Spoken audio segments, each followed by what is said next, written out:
South Africa, a land of breathtaking beauty, scarred by one of history's darkest systems, apartheid. A society where freedom was measured not by character, but by the color of your skin. And in this world rose one man, Nelson Rolihlahla Mandela, not a saint, not a myth, but a man of extraordinary courage. His journey, from prisoner to president, would not only free a nation, it would shake the world. In 1964, Mandela stood before the court, accused of sabotage, facing the death penalty. But instead of pleading for his life, he declared his truth. I have cherished the ideal of a democratic and free society. It is an ideal for which I am prepared to die. The court spared his life, but sentenced him to life imprisonment. Robben Island, a barren fortress in the cold Atlantic. Here Mandela spent 18 of his 27 years, breaking stones in the blazing sun, locked in a cell no bigger than a closet. The regime tried to break him. Instead, he grew stronger. He studied, he taught, he inspired. To his fellow prisoners, he was Madiba, a leader, a guide. Beyond the prison walls, the world began to chant one name: Free Nelson Mandela. By the 1980s, apartheid began to crumble. International sanctions, boycotts, unrest in the townships. South Africa was burning, and even behind bars, Mandela was already leading the future. In secret rooms, he met his enemies.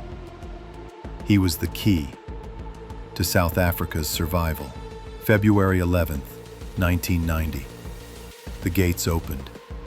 After 27 years, Mandela walked free, hand in hand with Winnie, fist raised high, his spirit unbroken.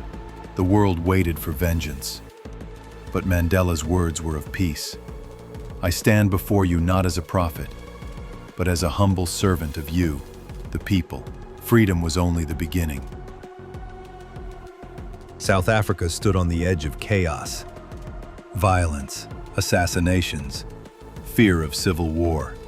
But Mandela's resolve never wavered. He shook hands with enemies. He forgave his jailers.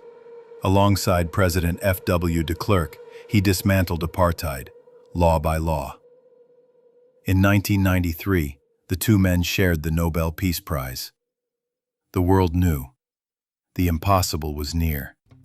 April 1994.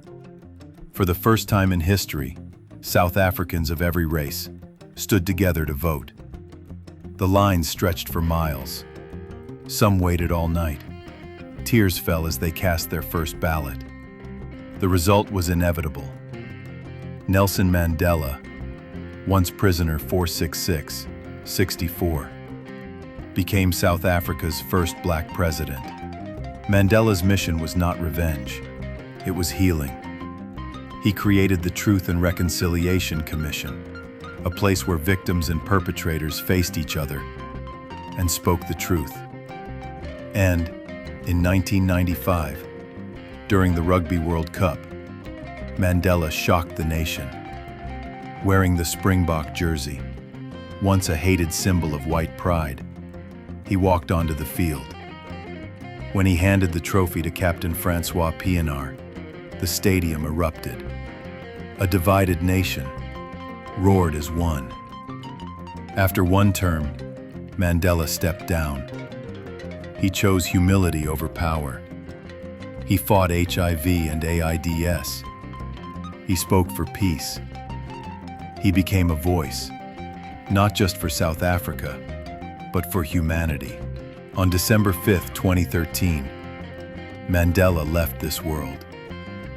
But his story will never die. Nelson Mandela shook the world, not with armies, not with weapons, but with forgiveness, with endurance, and with an unbreakable belief in freedom. His long walk to freedom was not just for his people, it was for us all.